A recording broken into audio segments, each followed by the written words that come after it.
বাপ চিনা দরকার ছিল যাকে, চিনলেন না তাকে। হায় যুবক, বন্ধুকে চিনলা না, দুশ্মনকেই বন্ধু বানাইলা, দুশ্মনকেই বন্ধু বানাইলা।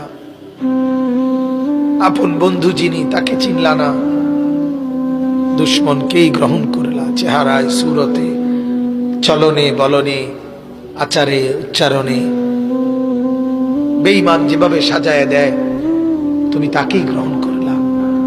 আল্লাহর নবী বলেন, রব্বুল আলামিন আমি যদি বসে যাই হাসরের এই বিরাট ময়দানে, আমার উম্মতের জন্য দৌড়াবে কে? আমার কোথায় কোন উম্মত গুনার কারণে, নাফরমানির কারণে আটকায় যায় কিনা? আমি যদি না ছুটি, আমি যদি না দৌড়াই, আমি বসে গেলে আমার উম্মতের জন্য দৌড়বে কে?